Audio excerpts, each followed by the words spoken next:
Circuito de polarización fija. Para poder utilizar un transistor BJT como amplificador de señal, este se tiene que polarizar como es debido. Para ello, aplicamos voltaje de corriente continua en sus dos uniones, la unión base emisor y su unión base colector. Esta polarización se logra a través de varios tipos de circuitos que aseguran que el transistor esté en un punto sobre su recta de carga y en su zona activa. El punto también es conocido como el punto de operación, punto de trabajo o punto Q por quiescente, que quiere decir que está quieto, estático o inmóvil. Es el que define la región que se empleará para la amplificación de la señal aplicada y es establecido por la corriente y voltaje resultante.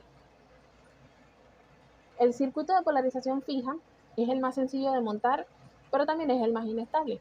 Esto debido a que los cambios en la temperatura alteran los parámetros del dispositivo y hace que la ganancia de corriente del transistor, llamada beta, varíe y produzcan cambios en el punto Q. Por eso también es el menos usado.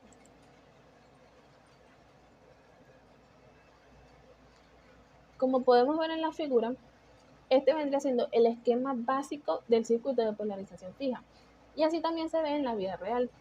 Está formado por una fuente de corriente continua que la llamamos VCC, dos resistencias fijas, una en la base, la resistencia de base RB, y otra en el colector, la resistencia de colector RC, y un transistor, en este caso NPN.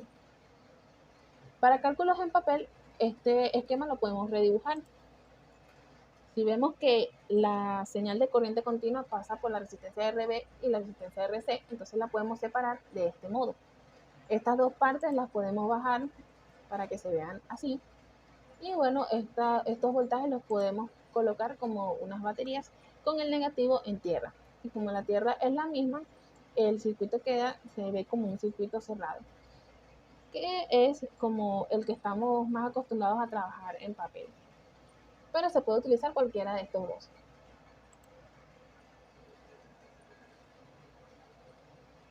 Ahora bien, como podemos ver, tenemos dos mallas y partiendo de ella vamos a encontrar las ecuaciones características del circuito. En este tipo de circuito de polarización, las ecuaciones y cálculos aplican en los dos tipos de transistor BJT. Solo habría que cambiar las direcciones de la corriente y las polaridades de voltaje en cada caso. Entonces, en la malla de entrada vemos que la corriente parte de VCC, atraviesa la resistencia RB, la unión base emisor, donde se produce el voltaje V sub BE, hasta llegar a tierra. Entonces obtenemos la primera ecuación llamada ecuación de polarización de la base. De aquí mismo podríamos despejar y obtener la corriente de la base, ya que en este circuito solamente disponemos de RB para fijar la corriente de la base sin tomar en cuenta los cambios que pueda tener beta debido a la temperatura. Si vemos acá, B sub BE generalmente nos lo van a dar o nos van a facilitar los datos para encontrarlo. Sabemos que si es un transistor de silicio, su valor será de 0,7 voltios o si es de germanio será de 0,3 voltios. Entonces B sub BE y BCC van a ser constantes. RB es el que puede variar y establecer el límite de la corriente base para el punto de trabajo. En la malla de salida, la corriente pasa por los terminales emisor y colector donde se produce el voltaje VCE, atraviesa la resistencia RC, VCC y llega a la tierra.